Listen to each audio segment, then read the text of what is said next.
আসসালামু আলাইকুম দর্শক, খুবই উদ্বিগ্নের খবর এখন পর্যন্ত।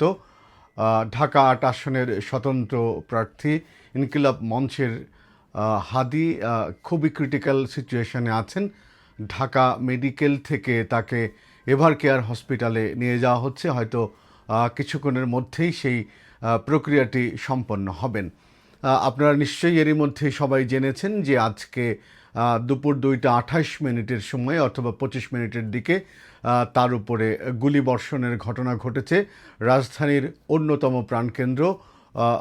সেখান থেকে গুলিবিদ্ধর পরে তাকে খুব ক্রিটিক্যাল অবস্থায় ঢাকা মেডিকেলে নিয়ে যাওয়া হয়েছে এবং সেখানে তার চিকিৎসা চলছে। সেই পরিস্থিতিটি আপনারা গণমাধ্যমের কল্যাণে জেনেছেন, সেদিকে আর আলোচনায় যেতে চাই না। যে বিষয়টি সবচেয়ে উদ্বিগ্নের ছিল যে জুলাই অভ্যুত্থানে যে কয়টি নাম আলোচিত ছিল, সেই আলোচিত নামগুলোর মধ্যে অন্যতম একটি সাহসী নাম হচ্ছে ওসমান হাদী। তিনি তার আলোচনা সমালোচনা নিয়ে বা তার যে স্ট্রিম যে অবস্থান, সেই অবস্থান নিয়ে কেউ পছন্দ করতে পারেন, কেউ নাও করতে পারেন।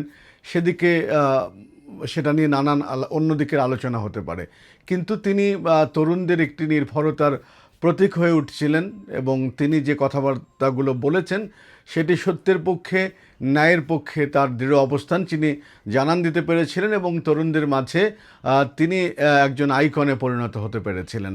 এবং তিনি স্বতন্ত্র প্রার্থী হিসেবে ঢাকা ৮ অত্যন্ত গুরুত্বপূর্ণ একটি আসন, সেই আসনটিতে তিনি প্রার্থী হয়েছেন।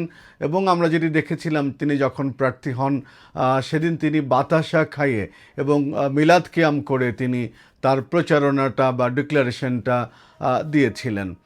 তো যেই কথাটি এই মুহূর্তে সবচেয়ে উদ্বিগ্নের, সেটি হচ্ছে যে ত্রয়োদশ জাতীয় সংসদ নির্বাচন এর তফসিল ঘোষণার 24 ঘন্টা পার না হতেই একজন প্রার্থীর উপরে ন্যাক্কারজনক হামলা হয়েছে। আমরা যেটি দেখেছিলাম গণমাধ্যমের কল্যাণে হোক অথবা গণমাধ্যম সংশ্লিষ্ট আমরা যারা আছি, বিভিন্ন রাজনৈতিক দলগুলো তারা এই তফসিল ঘোষণার আগে বলেছিলেন যে প্রার্থীদের আইনশৃঙ্খলা পরিস্থিতির যে ক্রিটিক্যাল সিচুয়েশন, সেটির একটি লেভেল প্লেইং ফিল্ড প্রয়োজন। এবং নিশ্চয়ই এটি সবাই একমত হবেন যে তফসিল ঘোষণার পরে প্রার্থীদের নিরাপত্তা বা যে প্রার্থীরা যারা হবেন তাদের যেরকম আচরণবিধি আছে সেটি যেমন পরিপালন করতে হবে প্রার্থীদের রাজনৈতিক দলগুলোকে, তেমনি আইনশৃঙ্খলা রক্ষাকারী বাহিনী বা আইনশৃঙ্খলা পরিস্থিতি ঠিক রাখার দায়িত্ব, যেহেতু তফসিল ঘোষণার পরে তারা নির্বাচন কমিশনের অধীনে চলে যান, তো সেটি নিশ্চিত করার দায়িত্ব ছিল নির্বাচন কমিশনের। তো কমিশন তারা যে রোডম্যাপটি দিয়েছেন, রূপরেখা দিয়েছেন, পাশাপাশি এই প্রার্থী যারা হয়েছেন, প্রচারণায় আছেন, তাদের নিরাপত্তার দেওয়ার দায়িত্বটিও কিন্তু আইনশৃঙ্খলা রক্ষাকারী বাহিনীর। হাদী আজকে জুমার নামাজের পরে তিনি প্রচারণায় বের হয়েছেন। যাকে একজনকে শনাক্ত করা হচ্ছে, সোশ্যাল মাধ্যমে আমরা দেখছিলাম যে কালো পাঞ্জাবি পরিহিত এক ব্যক্তি, তিনি তার পাশেই প্রচারণায় যুক্ত ছিলেন এবং তাকে ইন্ডিকেশন করে দেখানো হচ্ছে যে যে মোটরসাইকেলটি করে এসে হাদীকে গুলি করা হয়েছে এবং তার প্রচারণার সময় সেই ব্যক্তিটি তার পাশে ছিলেন। অর্থাৎ খুব ক্লোজলি যদি ব্যক্তিটি তিনিই হন যিনি গুলি করে থাকেন, তাহলে সে হাদীর পাশে থেকে তাকে খুব ক্লোজলি মনিটরিং করে শেষ নাগাদ তিনি ফাইনাল অপারেশনটা করেছেন। এটি আরও ভয়ার্থক অবস্থা যে খুনি যারা হন বা যারা খুনের মিশন নিয়ে আছেন, তারা এরকম খুব ক্লোজলি এসে তারপরে হত্যার মিশনটি সংগঠিত করতে পারেন, অথবা তিনি যে মিশনটি নিয়ে এসেছেন সেই মিশনটি তারা চরিতার্থ করতে পারেন। একটি বিবর্ণ সময়ের মধ্য দিয়ে ত্রয়োদশ জাতীয় সংসদ নির্বাচনটি অনুষ্ঠিত হচ্ছে এই কারণে যে 24 জুলাই অভ্যুত্থান পরবর্তী রাজনৈতিক দলগুলোর মধ্যে যে ধরনের পরস্পর বিষোদ্গার, বিরোধিতা। আবার আরেকটি প্রসঙ্গ এখানে থেকেই যায়, তফসিল ঘোষণার পরে নিষিদ্ধ ঘোষিত আওয়ামী লীগ দেশের কয়েকটি জায়গায় নির্বাচন বানচালের জন্য তারা স্লোগান দিয়েছেন, তফসিলকে অবৈধ বলে তারা স্লোগান দিয়েছেন এবং ঘাপটি মেরে থাকা তাদের যারা আছেন, তাদের যারা দোসর রয়েছেন এখন পর্যন্ত, তারা যে অস্থিতিশীল করার জন্যে কোনো ধরনের ঘটনা ঘটাবেন না সেটিও বলার অপেক্ষা রাখেন। অর্থাৎ আইনশৃঙ্খলা রক্ষাকারী বাহিনীকে আজকে যে হাদির উপরে হামলার ঘটনাটা, এটি তাদের জন্য একটি অ্যাসিড টেস্ট। এই টেস্টে যদি প্রশাসন পরাজিত হন তাহলে একটি অবাধ, সুষ্ঠু, নিরপেক্ষ নির্বাচন অনুষ্ঠান করা এই কমিশনের পক্ষে সত্যি অসম্ভব হয়ে দাঁড়াবে।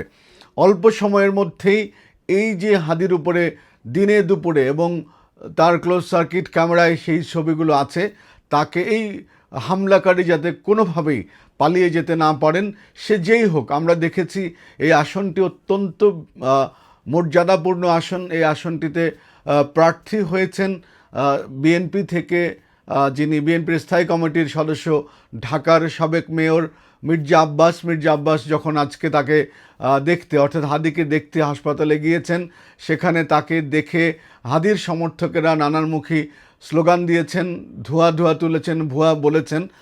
অন্যান্য রাজনৈতিক দলের নেতারাও সেখানে গেছেন, এনসিপি নেতারা গেছেন, জামাত ইসলামী নেতারা গেছেন। সব মিলিয়ে প্রশাসন যেভাবে ট্যাকেল দিয়েছেন সিচুয়েশনটি, এবং আমরা যেটি দেখেছি যে ডাকসুর সভাপতিও এ বিষয় নিয়ে কথা বলেছেন, ডক্টর ভিপি, তিনি এই বিষয় নিয়ে কথা বলেছেন সাদিক, এবং তিনি একটি ডাকও দিয়েছেন যে প্রস্তুত থাকার জন্যে ছাত্র জনতাকে, যে আবারও প্রয়োজনে তারা রাজপথে নামবেন, এমন একটি কথা বলেছেন। তো সব মিলিয়ে যেটি বলা যায় যে তফসিল ঘোষণার 24 ঘন্টা না পেরোনে আলোচিত একজন স্বতন্ত্র প্রার্থীর উপরে এই ধরনের হামলা, তাকে যে সিচুয়েশনে যেভাবে গুলি করা হয়েছে, নিশ্চয়ই হত্যার মিশন নিয়ে এই ঘটনাটি ঘটানো হয়েছে। সব পক্ষই দোয়া করছেন যাতে হাদির জন্যে ক্রিটিক্যাল কিছু না হন। এদিকে আল জাজিরার অনুসন্ধানী সাংবাদিক জুলকারনাইন সায়ের তিনি একটি স্ট্যাটাস দিয়েছেন তার ফেসবুকে, এবং তিনি বলেছেন যে প্রতিবেশী রাষ্ট্র থেকে প্রশিক্ষিত 80 জন মানুষ তারা কিলিং মিশন নিয়ে বাংলাদেশে ঢুকেছেন। এটিও একটি চাঞ্চল্যকর খবর হতে পারে। আমার মনে হয় আইনশৃঙ্খলা রক্ষাকারী বাহিনীর উচিত হবে এ বিষয়গুলিও নিয়ে তারা যেন খুব দ্রুত অ্যাকশান নিতে পারেন। এই স্ট্যাটাসটি নিশ্চয়ই কোনো ছোটোখাটো বিষয় নিয়ে দেখার কোনো সুযোগ নেই। পার্শ্ববর্তী রাষ্ট্র হোক, অভ্যন্তরীণ হোক, ত্রয়োদশ জাতীয় সংসদ নির্বাচন বানচাল করার ষড়যন্ত্রগুলোকে রুখে দেওয়ার দায়িত্ব হচ্ছে নির্বাচন কমিশনের এবং প্রশাসনের। সেটি নিশ্চিত করা খুব জরুরি। আর রাজনীতির মতবিরোধ থাকবে, কিন্তু প্রতিপক্ষকে হামলা করে কোনো প্রার্থী যাতে এই ধরনের পরিকল্পনা না করেন। যদি এই ধরনের সেই চিন্তা করেন, গোয়েন্দা সংস্থাগুলোকে আরও নজরদারি বাড়াতে হবে যাতে কোনোভাবেই প্রার্থীদেরকে পরস্পরতে আক্রোশ হয়ে কোনো ধরনের ইনসিডেন্ট ঘটানো সম্ভব না হয়। কারণ প্রধান উপদেষ্টা বলেছেন, নির্বাচন কমিশন বলেছেন, আইনশৃঙ্খলা রক্ষাকারী বাহিনীর সবাই ত্রয়োদশ জাতীয় সংসদ নির্বাচন নিয়ে খুব কনসার্ন রয়েছেন। আমাদের বন্ধু প্রতিম রাষ্ট্র এবং আন্তর্জাতিকভাবেও এই নির্বাচনটিকে ভিন্নভাবে দেখা হচ্ছে। সুতরাং এই হাদির উপরে নির্মম যে অ্যাটাক, সেটি সন্ত্রাসীদের জন্যে বা নির্বাচন ভঙ্গুল করতে পারেন সেই অংশীদারদের জন্য একটি অ্যাসিড টেস্ট হতে পারে। অবশ্যই প্রার্থীদের নিরাপত্তা নিশ্চিত করা প্রয়োজন, রাষ্ট্র সেটি করবেন, এবং পাশাপাশি যারা প্রার্থী আছেন আপনারাও সতর্কভাবে আপনাদের প্রচারণা চালাবেন। এই ধরনের ঘটনার আর পুনরাবৃত্তি চাই না। অনতিবিলম্বে হাদির উপরে হামলাকারী গ্রেফতার হোক, সেই প্রত্যাশা রেখে সকলকে ধন্যবাদ জানিয়ে শেষ করছি। ভালো থাকবেন। আল্লাহ হাফেজ।